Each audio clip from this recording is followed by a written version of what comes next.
Now, without further ado, I'd like to get the webinar started by introducing our panelists today. So I'm joined by three of my colleagues. One of them is Rob Bulow, who's the Vice President of Prevention Education at EVERFI. He's an award-winning prevention educator and public health professional. Holly Ryder-Milkovich is Senior Director of Prevention Education at EVERFI, and she brings over 2 decades of experience in sexual harassment prevention and public health education. And last but not least is Jennifer Ouyang, Vice President at EVERFI. She has over 5 years experience helping campuses deploy compliance and prevention programs. We could not have possibly thought of a better group of people to present on this topic today, and I'm incredibly excited to hear them talk. So I'm going to kick it off to Jennifer, who's going to start us off. Jen, the floor is yours. All right, great. Well, thank you so much, Michele, for kicking us off, and thanks to everyone on the line so much for joining us, for sharing this webinar with your colleagues. We're all in this together and could not have had the amazing attendance today without you. Speaking of you, there's something really interesting about the makeup of the registrants for this webinar that I wanted to share, so you all know a little something about your peers on the line. So the majority of participants registered for this webinar are Vice Presidents of Human Resources, VPs of Student Affairs, of Diversity and EO. We're seeing Senior Counsels, Chiefs of Police, Heads of Compliance, Vice Chancellors, and Presidents. This is clearly indicative of how seriously you all are taking the issue of sexual harassment and really reflective of the convergence that we're seeing of offices and departments to address this topic, as it has been elevated to the highest levels within the higher ed community. We understand and we've heard from you that the stakes are high. And so what I ask of you is that throughout the webinar, we'll be doing 3 polls. Given your roles, you're likely doing 2 or 3 things while listening to this webinar, but what I would ask is for you to take 30 seconds to come back to your computer, to come back to your device, and participate in the polls as they come up. It will ultimately be for your benefit and the benefit of your colleagues so we can get the best data set possible to give back to you. So we really encourage you all to participate.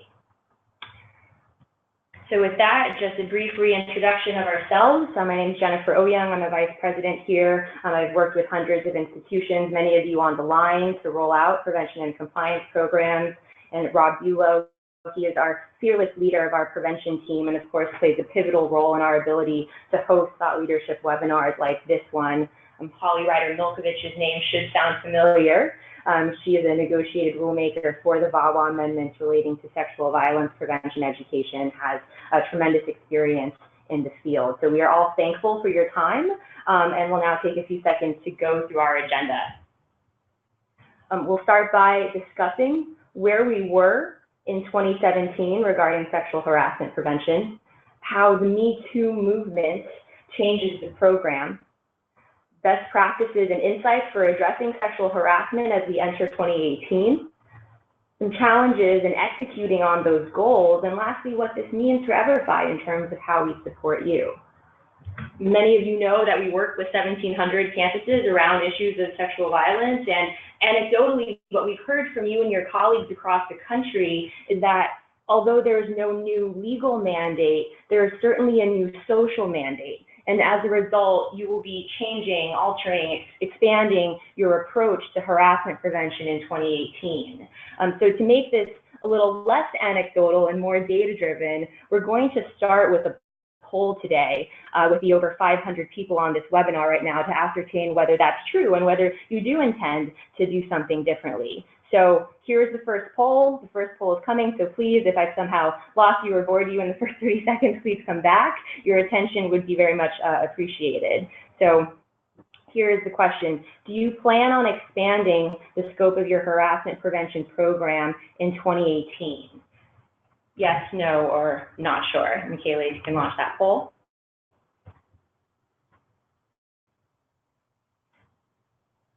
All right, great. We would love to see 100% participation right out of the gate. We'll leave this open for a few more seconds until we've at least reached 75%. And great, and we're there. And Michele, if you could publish those results.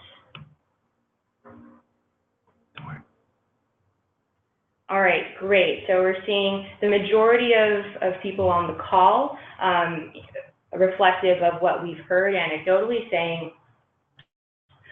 that there is an expectation to do more to address sexual harassment in the workplace, and also that the expectation is that some type of change will take place this year. And so that begs the question, what could that look like? And so I'll pass things off to Holly to share her expertise and insight on just that. Thank you so much, Jennifer. It's wonderful to be on the call with so many of you today. And it's also really exciting to see the response that you have, that you're interested in strengthening your harassment prevention approach.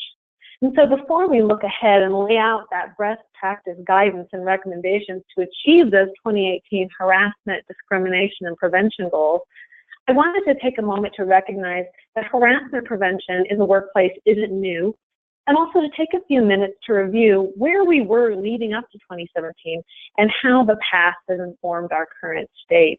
So if you could move the slide forward for us, please. Thank you. So as you can see on this slide, over the years, federally, we've taken measures to address harassment and discrimination dating back to the Civil Rights Act of 1964. But it wasn't until 2005, when California instituted AB 1825, that entire workforce harassment and discrimination training really became a part of the corporate and therefore also academic landscape. Connecticut and Maine followed suit with their own training legislation, and I'll note that today there are a number of pending bills in Congress that seek to address workplace harassment. One of the things that you don't see as a part of this timeline, but which is also critically important, is how we think about these issues are the cultural moments where workplace harassment has taken the spotlight and driven significant change as well as legislation. And so those moments such as Carmita Woods versus Cornell University in '75, Anita Hill's testimony in the Clarence Thomas Supreme Court nomination proceedings, and the watershed of public revelations and accountability that we're witnessing today with the Me Too and the Time's Up movements all remind us that while law and policy play a significant role in shaping our beliefs, attitudes, and behaviors towards sexual harassment, laws and policies tend to follow rather than drive culture change. And they tend to reflect the cultural attitudes about we will and what we will not accept. And so when we're thinking about sexual harassment prevention, we need to focus on building the skills and the beliefs that support a cultural change around sexual harassment, in addition to educating only on the laws and policies. If we could move to the next slide, please. And so all of that brings us to where we are now, and to considering what has changed. So I need not tell you that over the last few months, the floodgates have, in fact, indeed opened. As a society, we've reached a breaking point, and harassment is brought into the spotlight front and center in the national conversation. In my many years of experience in addressing sexual harassment in the higher education realm, what I've seen over and over is that in the past there are instances of harassment that have occurred and that would be widely known, but are never reported. So many would know that harassment was occurring, but believe that there was nothing that they could do about it, or potentially that intervening in that situation would cause them harm or make the situation for themselves or for others worse. Now we're seeing this high profile after high profile case of people in positions of power being held accountable for their harmful and often illegal behavior. We're hearing this resounding call across professions to bring those whisper networks that have been so inadequate in protecting employees in the past above ground, giving them a legitimized voice and giving those who are in the role to speak up to be able to do so with confidence, knowing that those around them as well as their workplace is going to support them. If we could move to the next slide, please. So let's take a look at the distance that we've come in the last dozen years as it relates to harassment prevention. So as I noted earlier, it wasn't until 2005 with AB 1825 that really set the tone for how the rest of the country addresses this issue. And it mostly focuses on managers, supervisors, and mostly was delivered every other year, or for some, every year. And the training focused primarily on providing an effective response when an incident of harassment occurred. And for some organizations, there was also training across the workforce in how to report behaviors of harm. So really focusing on what to do after the behavior has already occurred. The training has mostly been intermittent, again, focusing only on directors, supervisors, department heads. And I have to say, in my experience in higher ed, and given the complex ecosystem of university workforces, where you can have tenured and untenured faculty with the self-governing traditions, bargained for workers, contractual faculty, seasonal workers, all mixed in with fellows, graduate assistants, student employees, focusing on training those with a responsibility to act is certainly a reasonable first step. One of the outcomes of this, however, is that a bulk of the institutional workforce has been left without, with sporadic training, if they get any training at all. And those who were trained, again, were primarily trained in response, how to report behavior after it's occurred, and not how to prevent this behavior from happening to begin with.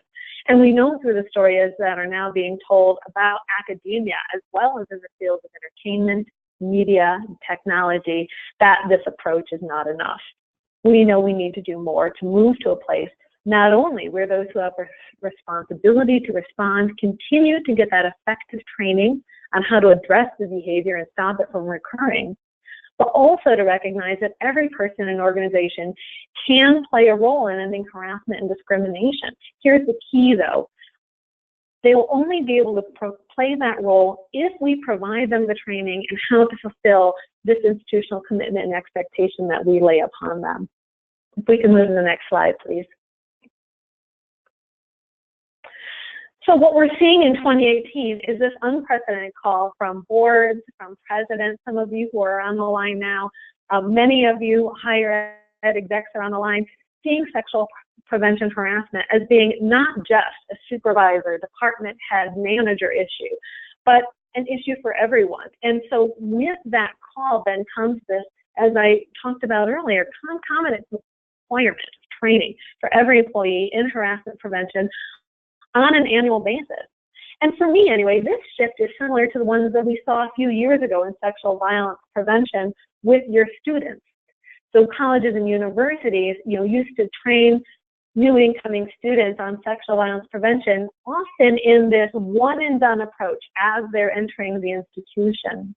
And over time, we've realized as a field that the one and done is not enough, that these experiences for students are ongoing, and that we need to provide education in appropriate ways to our student population every year on these issues.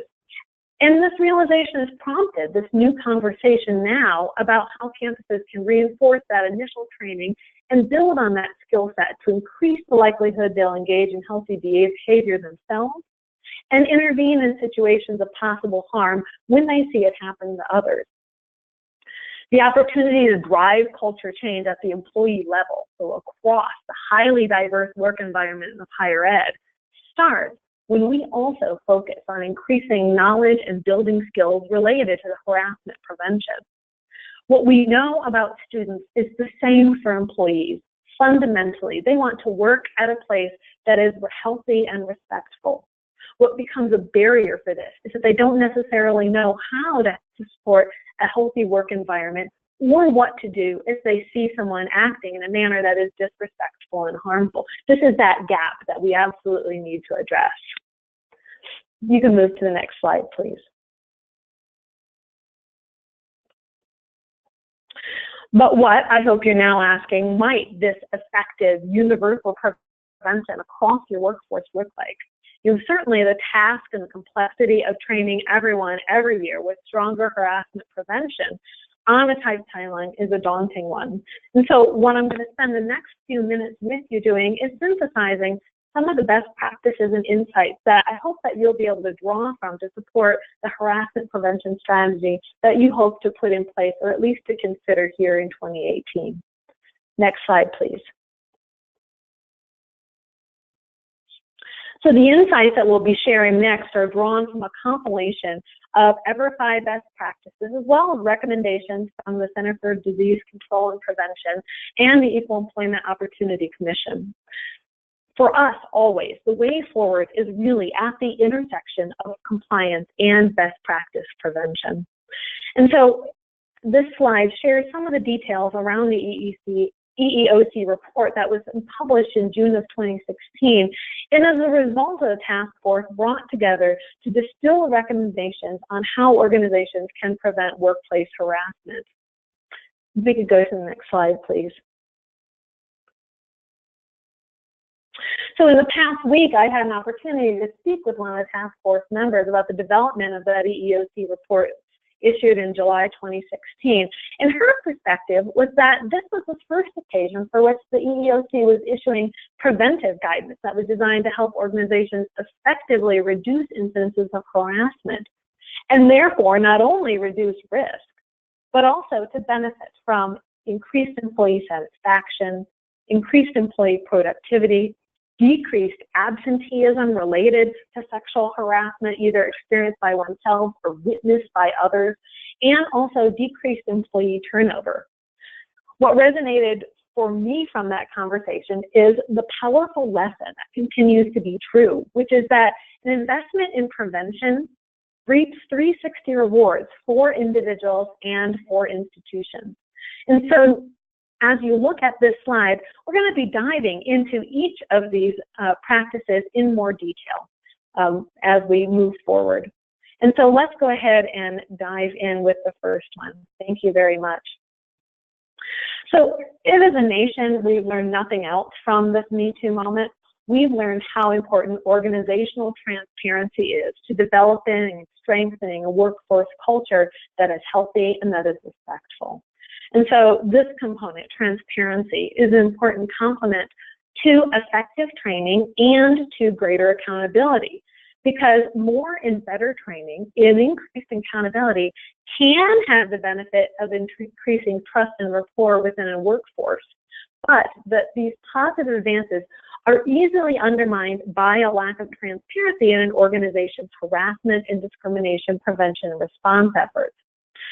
As I have worked in the past as an advocate with many individuals who have experienced harassment in the workplace, and specifically in the academic workplace, the single reason I heard most often that their choice to not report that behavior was a lack of confidence that anything would be done, that they would report the behavior, that they would potentially experience negative consequences, but that nothing would change. And so for me anyway, there's a lot of work that needs to be done on transparency. It's a challenge though, given that among other things, employee privacy protections can be a barrier to some transparency measures.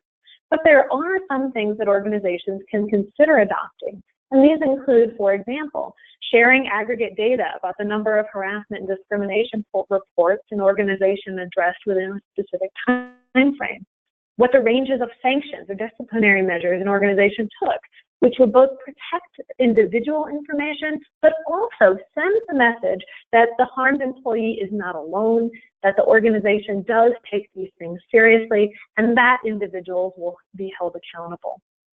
Additionally, what all employers can and should do is ensure that individuals who report harassment have clear information about the process of an investigation. So I'm talking here about what they can expect, what information will be shared with them, what information they have reported will be shared with others, how often they'll be updated about the process and by whom, what resources, including confidential resources, are available to that employee for support, and how organizations intend to protect them from retaliation and from other adverse workplace experiences related to that reporting. And so all of these pieces are about transparency of process and transparency in outcomes, and it helps rebuild trust for an employee who has been harmed and who has already experienced that loss of power and control in their work environment. Next slide, please. All right, so policies widely communicated and enforced. So clearly it is essential that you have well-written policies that are compliant with the law, that effectively address harassment and discrimination, offer meaningful protections, and provide appropriate due process for both parties.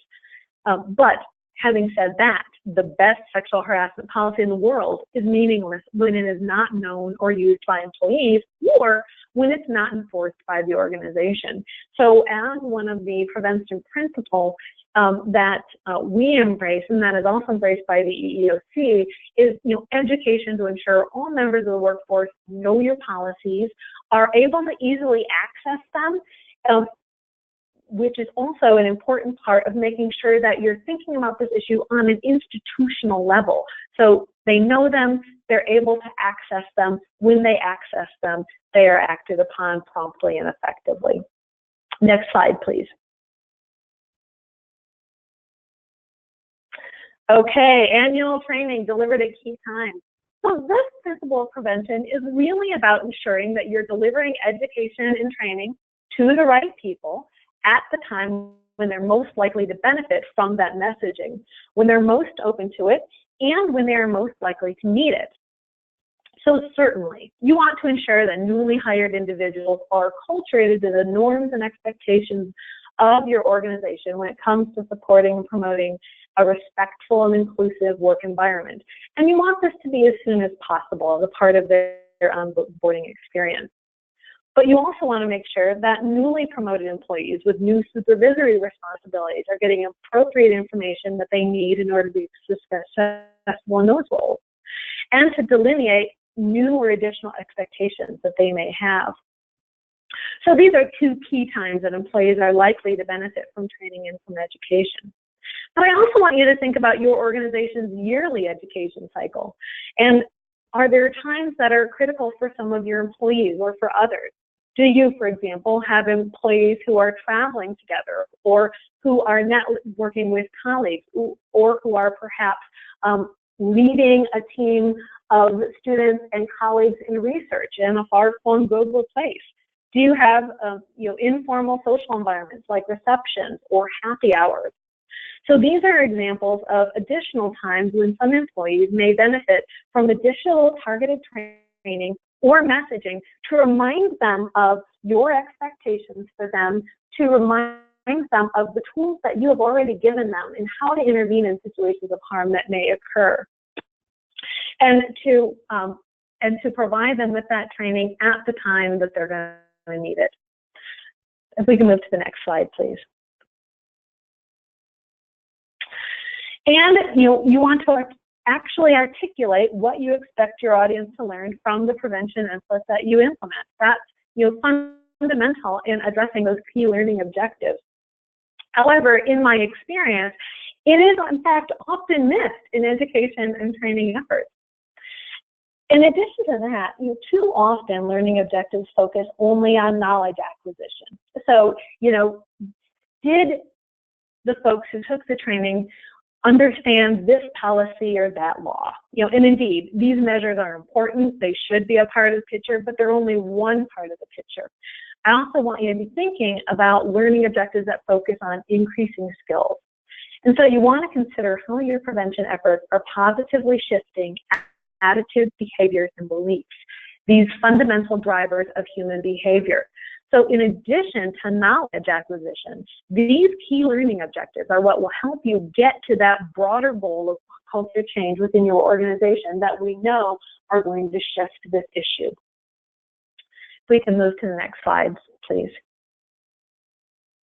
Oh, wow. This might be my favorite one. So, simply put, if you're not measuring the effectiveness of your harassment prevention education efforts, you have no way of knowing whether your efforts are, in fact, positively shaping those knowledge, attitudes, behaviors, or beliefs, whether they're having no impact, either positive or negative, or whether they may, in fact, be causing harm to individuals, employees, or to your workplace culture as a whole.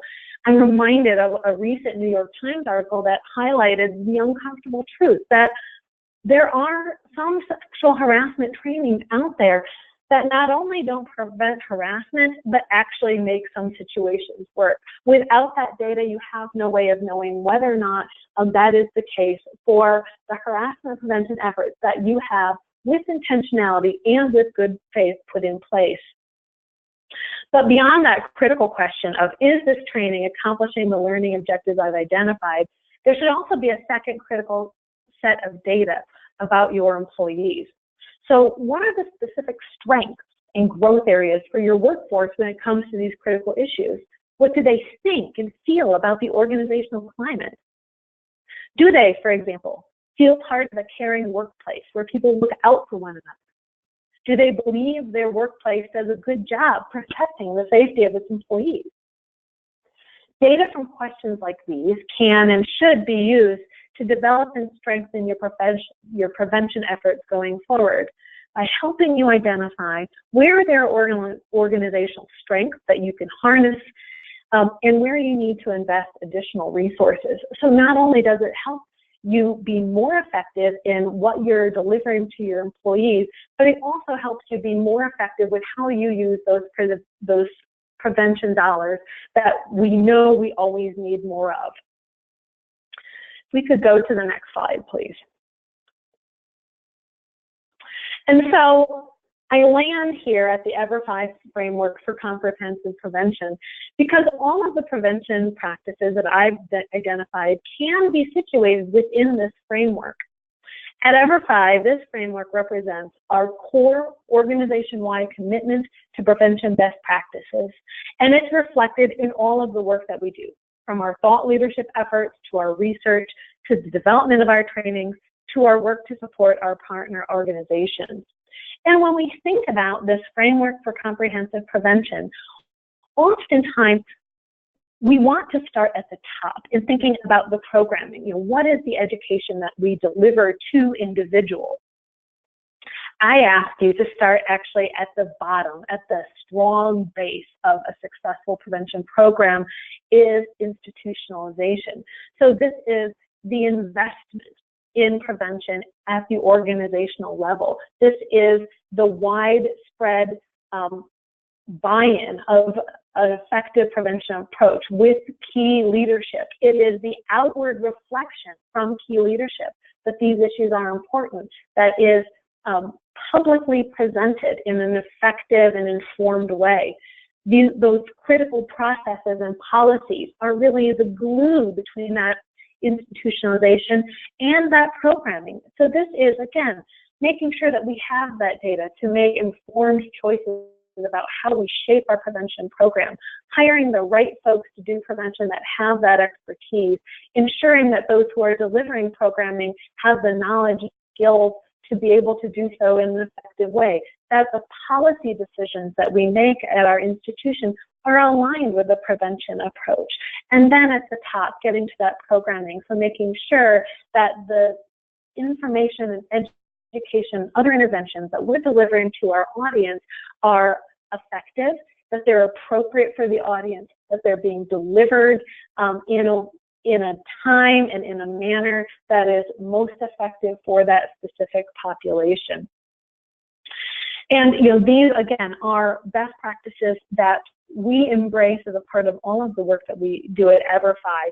And it's not surprising that there's significant alignment between the EEOC recommendations, what the CDC tells us is a best practice prevention approach, and this framework. And with that, I can imagine that you may well be thinking, okay, best practices are important to know, but I'm not sure how to put this information to use. So now I want to turn the webinar over to my colleague, Rob Bulow, EVERFI's Vice President for Prevention Education, to dig into some of the common challenges campuses face when enacting these best practices. Awesome. Thank you, Holly. It's really encouraging to hear you speaking to the research, but as someone who's spent years working on college campuses, I know how frustrating it can be that these issues persist despite all we know about best practices for addressing them. And with so much momentum right now at this point in time, it's really important that we recognize the significant challenges that we're facing to executing effective prevention initiatives. So before we share our perspectives on training challenges, we'd like to launch another poll. So let's move to the next slide. So this question is what do you anticipate are going to be your biggest hurdles in improving or expanding your harassment prevention program in 2018? So we're going to go ahead and launch that poll. And here, the options that we have are senior leadership support, budget, time or competing resources, subject matter expertise, technology.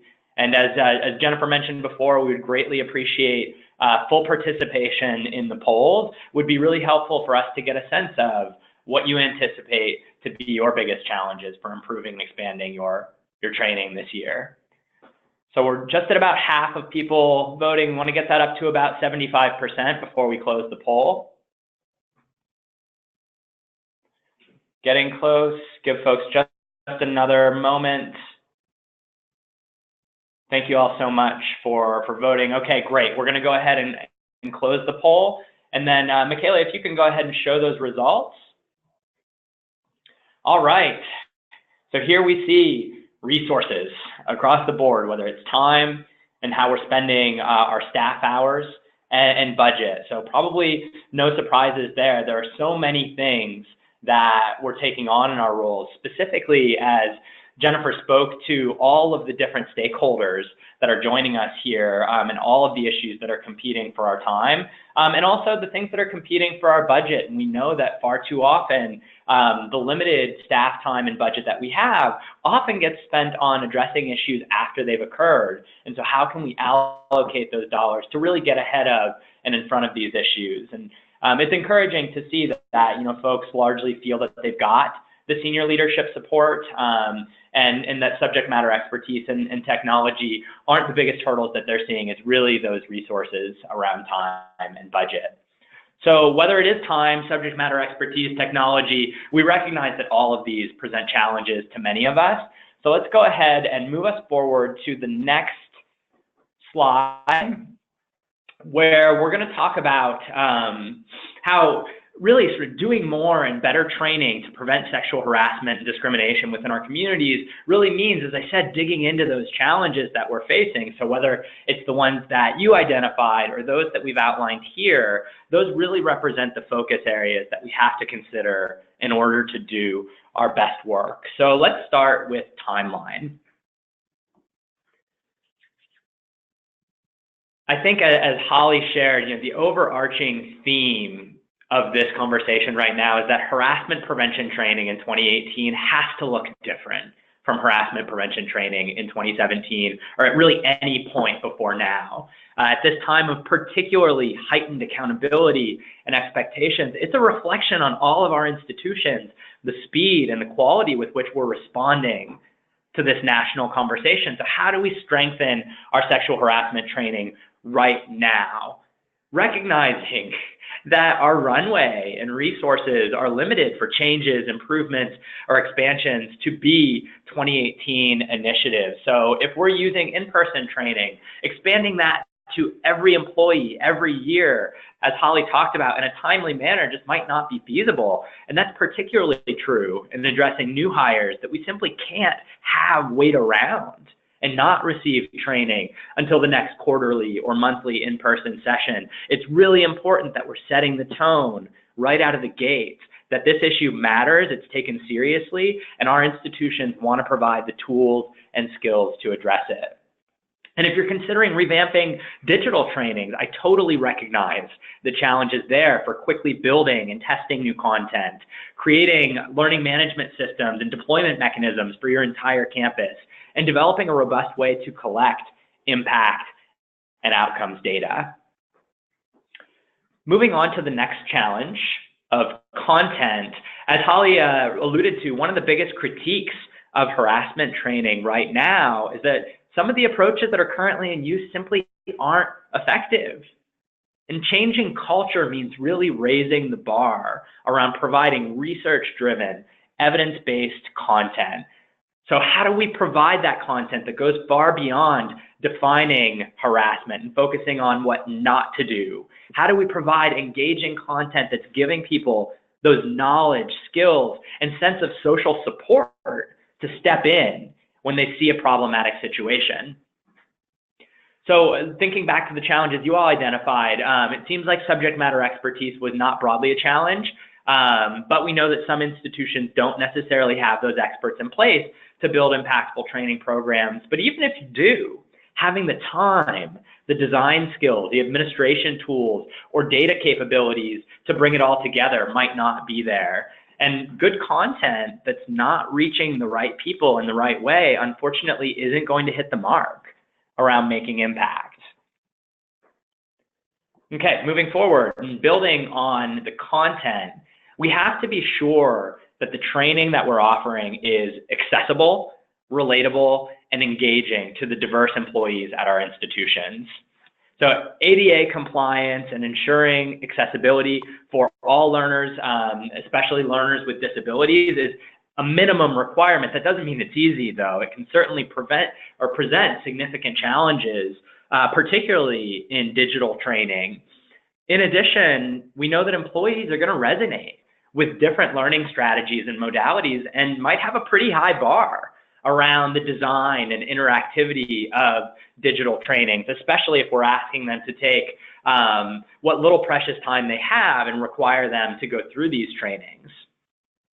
One piece of feedback that I wanted to share with you all that we get regularly is also how much our learners appreciate being able to go through the material at their own pace in a safe, private environment. Given the sensitivity of these topics, it can be really difficult for people to ask questions or fully participate in a group setting. And so then that also makes it really important and always a good practice that we're sharing information on resources in tandem with this training. Moving on to impact.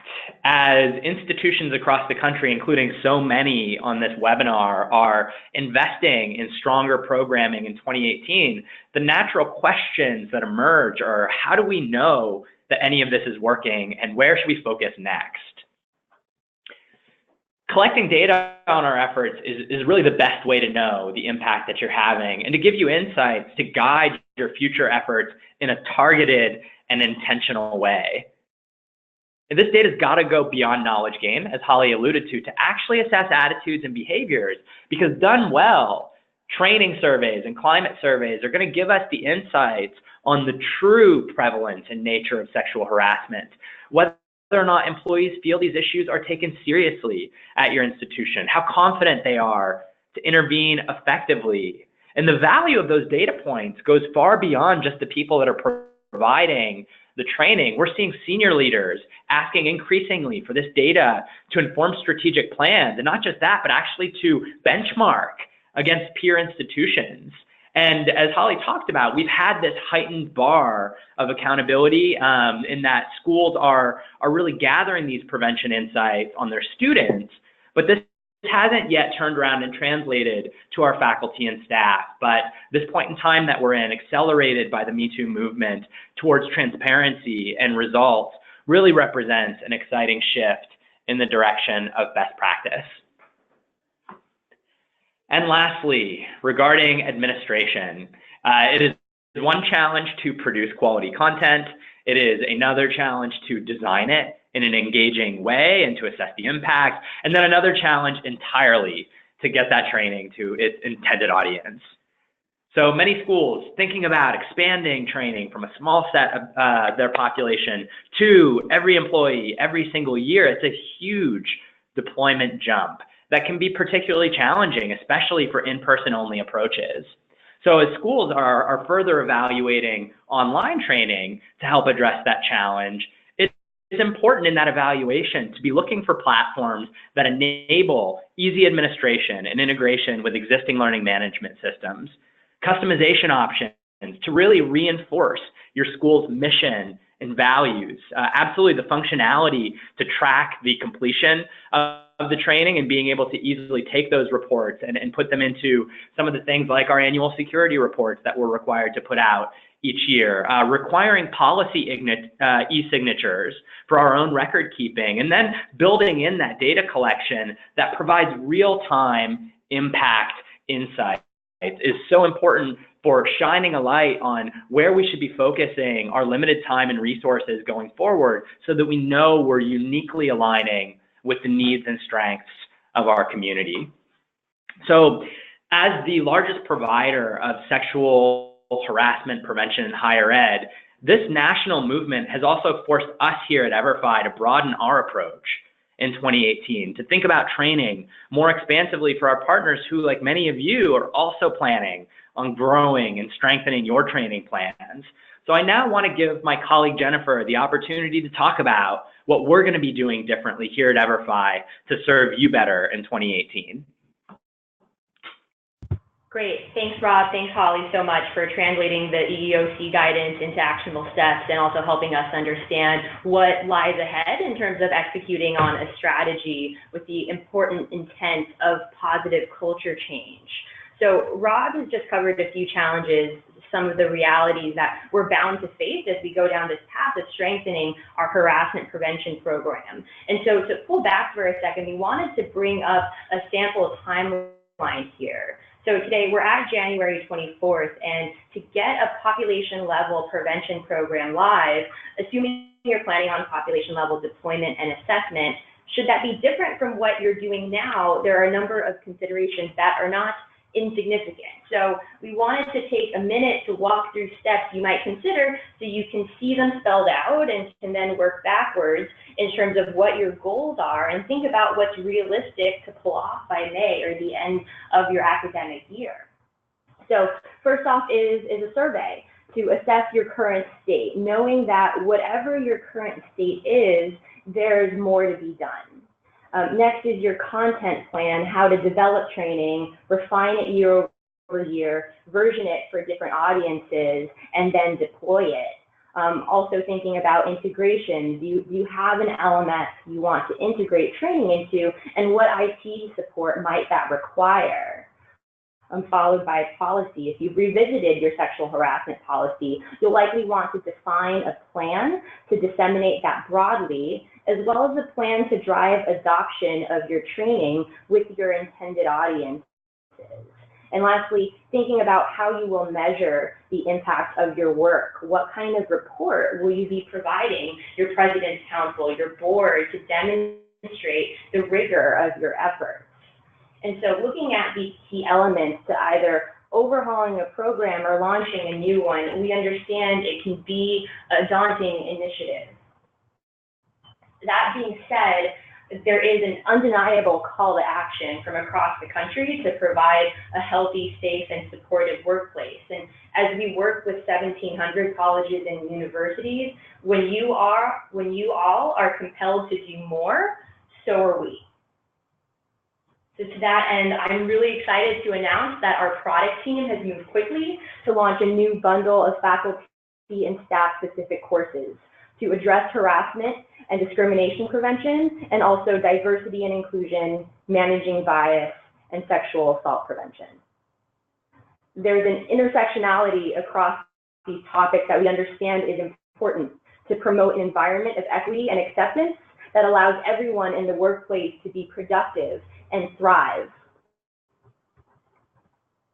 And we're ultimately dedicated to providing a global training program, supporting your initiatives to impact long-term positive change. We've committed to iterate upon our courses, to provide ongoing training through boosters, to identify learning objectives that we want to emphasize year over year, and also combat fatigue through interactive and engaging learning strategies, videos, branching exercises, infographics, and other forms of gamification.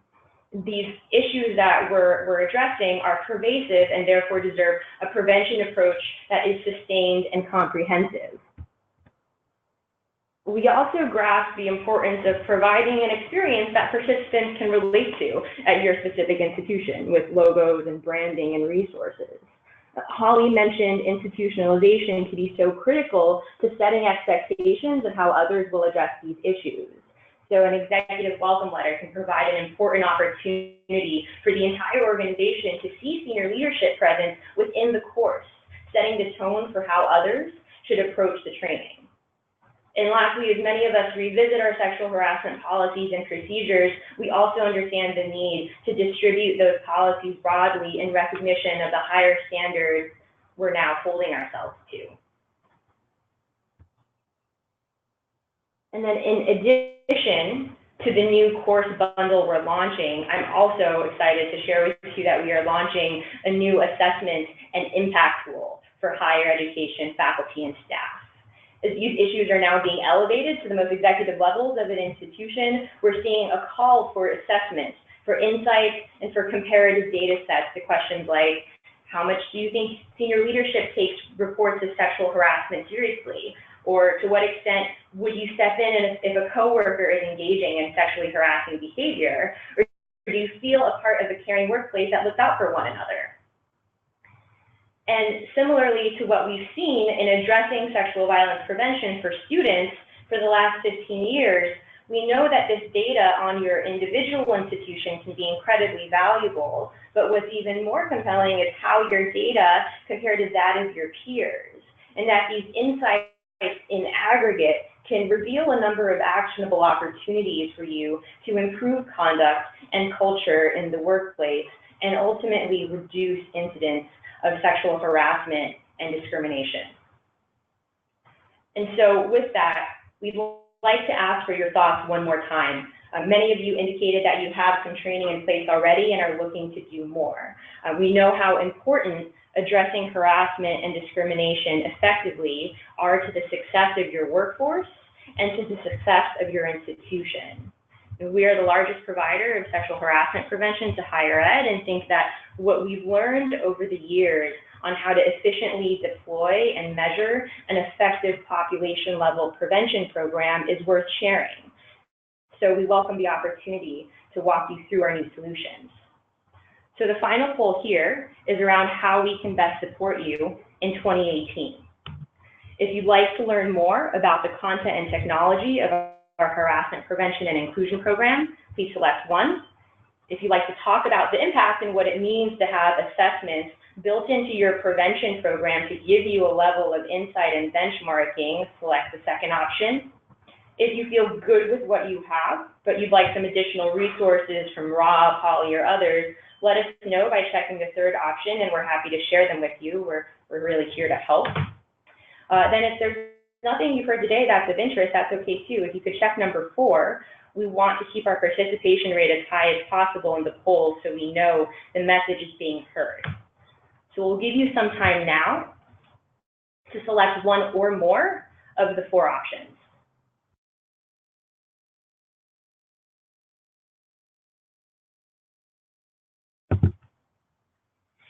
Great, we want to get as close to 100% as possible in this last poll. It would mean a great deal if you could check one of the boxes.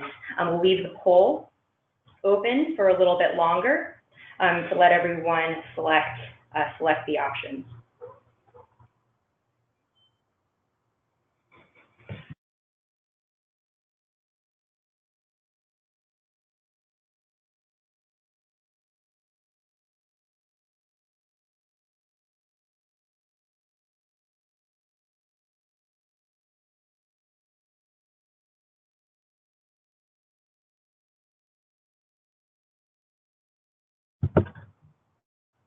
All right, great. We're going to leave the poll open for just about 10 more seconds. Thank you so much, everyone who's participated.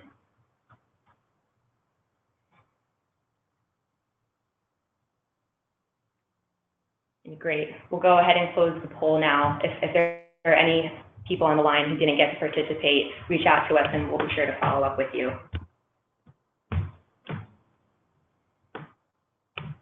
Great. Awesome. So, oh, you didn't close out. I did.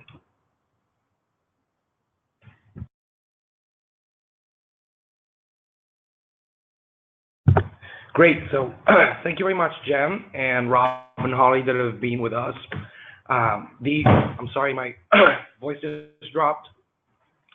The presentation was outstanding, and I want to remind everybody, we've had some questions about this. We'll receive a copy of the slides, and a full recording of the event will be sent to you in a follow-up email.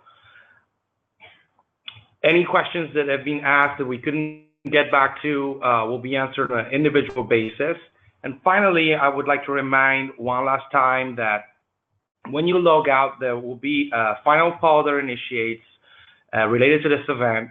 That's our way to collect your feedback. So if you could please fill it in, it takes 2 to 3 minutes to let us know what you thought about the event today. That's very useful, and it allows us to plan our events in line with what your preferences are.